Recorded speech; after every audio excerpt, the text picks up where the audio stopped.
Hello, political geeks. I'm your host, Barry Schumer, for the Political Geek podcast of July 15, 2026. Tonight is a continuation of the last podcast where I reviewed a book called The Coming Insurrection. I'm going to finish the notes on that because it was quite long. I didn't want to do it in one podcast. Please subscribe to the station. I got to get it going. I want to get as many people following me as possible. Hit like and share it with your friends if you like what I'm talking about. My book, Box Seats to the End, Will the People Save the Republic, is on Amazon and Barnes & Noble. And as last time, I'm going to read a little bit to you, continuing on the preface of the book that was very well written by my friend Howard Morris. Trump's first term reshaped the American landscape. He slashed taxes and red tape, moved the U.S. Embassy to Jerusalem, negotiated fairer trade deals, appointed 3 truly conservative Supreme Court justices, although I have my doubts about Coney Barrett, and oversaw record-breaking employment across racial and gender lines. He achieved energy independence, strengthened our borders, and took on the deep state with both fists. And he did it not with the wind at his back, but in a storm, fighting a hostile media, entrenched bureaucrats, and a political class that had long stopped listening to the people it was supposed to serve. One of my favorite lines this reminds me of is that Trump was asked in an interview before he won the presidency in 2016, "What are you going to do when the storm comes?" And Trump quietly responded, "I am the storm." Now, in his second act as President Trump returns to a nation more fractured and uncertain than ever. But something fundamental has changed. From the moment an assassin's bullet nearly took his life and he stood up, bloody, defiant, fist in the air chanting, "Fight, fight, fight," it became clear he's on a divine mission. In that moment, he found what he considers a purpose that has come to define and inspire this president like nothing ever could. Donald Trump brings to the Oval Office a sharpened mastery of the legislative and political levers. He's more focused, sure-footed, confident, and productive. He's assembled an astounding team of talented lions, each highly qualified and dedicated to serving this president's agenda. Each of them focused on doing whatever it takes to bring home the prize. I will finish that preface at the next podcast, but please consider buying the book. I think you're going to really love it. If you love Trump, you're going to love this book. It really gives a lot of detail of his political career from 2015 through 2025. Okay, so now on to the review again of this book, The Coming Insurrection, written by the Invisible Committee. Very interesting. No names attached with the author, just the Invisible Committee, because these people have to hide. They want to hide, just like in the Antifa rallies, people have masks over their face. They don't want to be identified, okay? Yet they want the ICE agents to take the masks off so they can be doxxed and their family can be terrified and threatened with violence. So again, you need to understand, ladies and gentlemen, this is very serious stuff we're talking about. Mark Levin's been talking about this for years, Rush Limbaugh before him, and now President Trump is warning of the dangers of communism coming to this country. You can have a nice name associated with the Democratic Socialists of America, but these people are 100% communists. They use the vote to get in, and then you're going to see who they really are, okay? So be careful what you support. These are important times. So let's go on with the book. These are some of the statements that I thought were very relevant that should really get your attention. This book, as I said in the previous podcast, is the darkest, most frightening, nihilistic book I have ever read. And a lot of what's in here has been happening in the United States the last 20 years. And if possible, a multiplicity of communes that will displace the institutions of society, family, school, unions, sports clubs, etc. They hate the family, communists. Every commune seeks to be its own base. It seeks to dissolve the question of needs. It seeks to break all economic dependency and all political subjugation.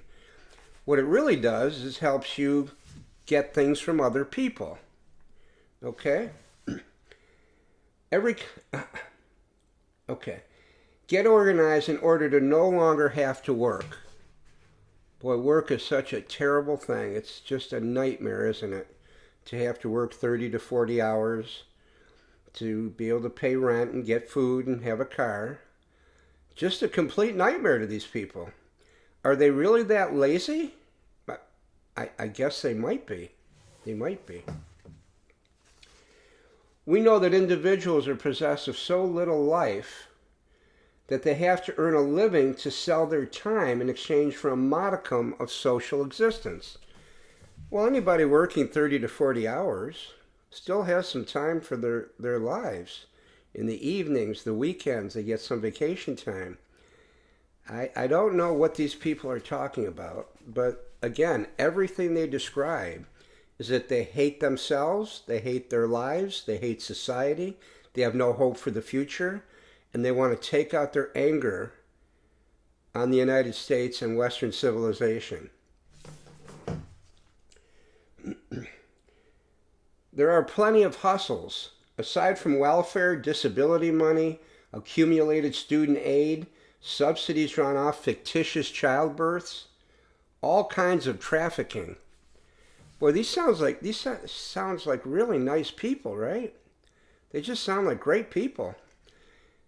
Talking about the criminal acts they can use, and they justify criminal acts to get what they need. Because they reject capitalism, they reject work, they reject government, they reject the United States. The important thing is to cultivate and spread this necessary disposition towards fraud and to share its ameliorations. Again, talking about fraud in a good thing, we need to share the fraud with our comrades. Interesting how they use the word comrades right from the Book of Communism. They talk about how to rig electricity meters. Yeah, just steal electricity from the electric companies because they deserve the electricity for free. They shouldn't have to pay for it. How dare you ask them to pay for electricity or food?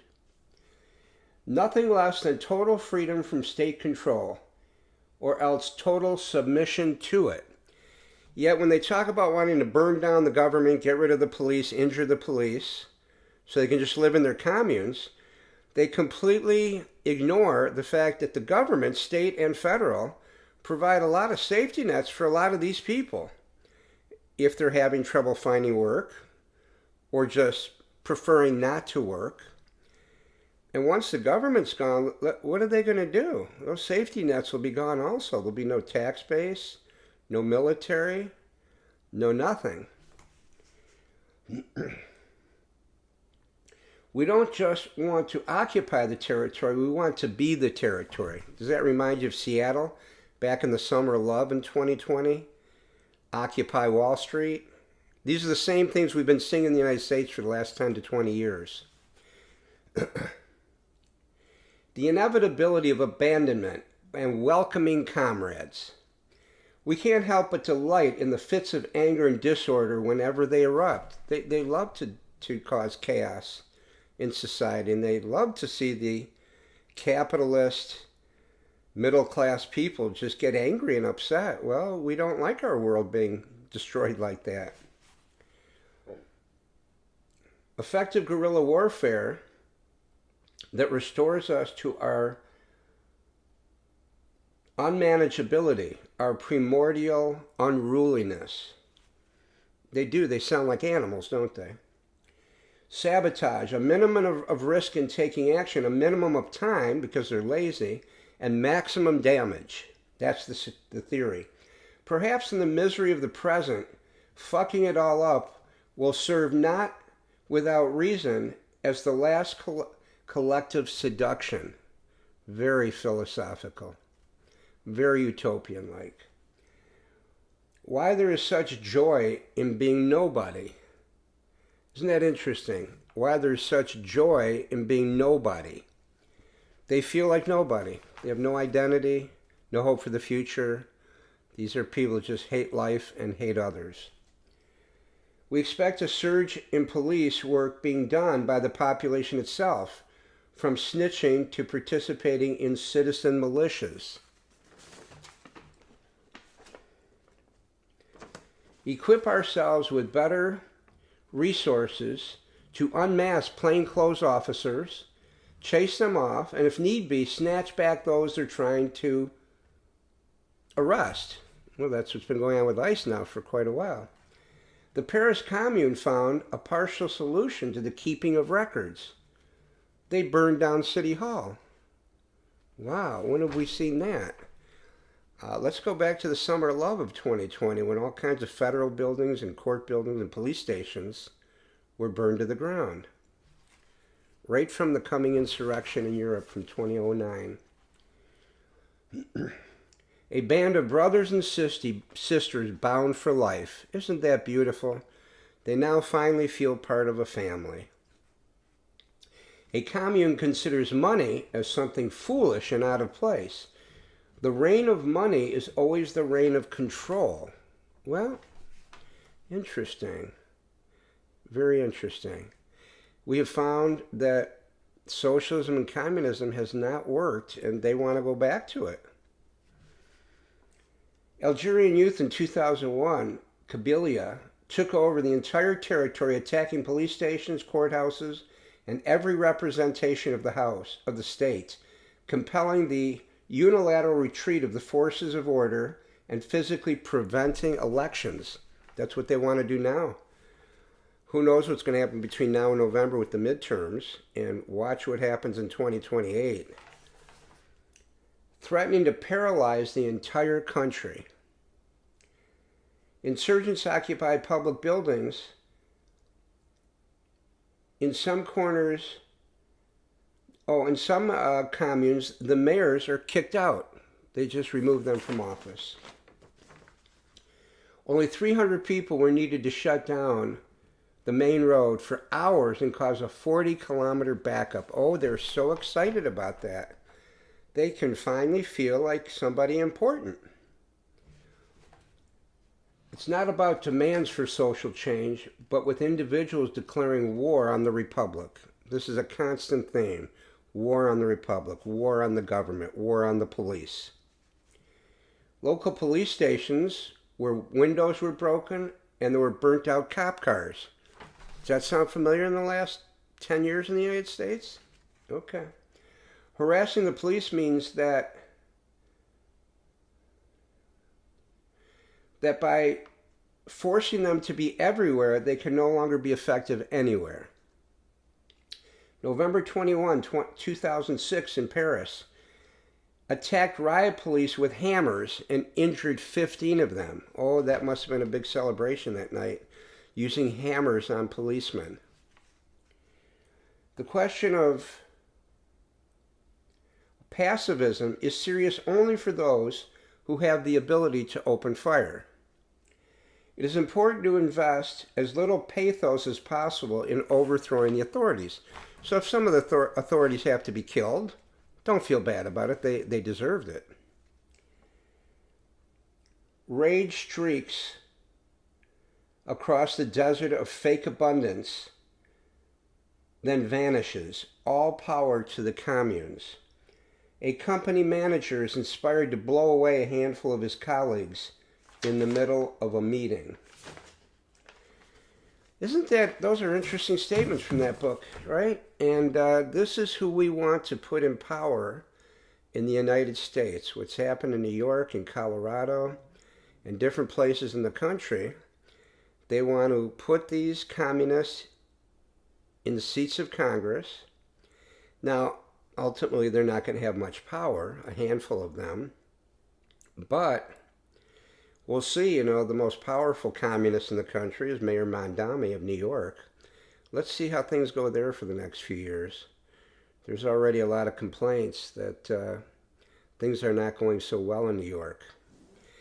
Anyway, people, you need to wake up. You need to wake up quickly, because the name of my book, Box Seats to the End, we certainly could be coming to the end if the people don't save the Republic.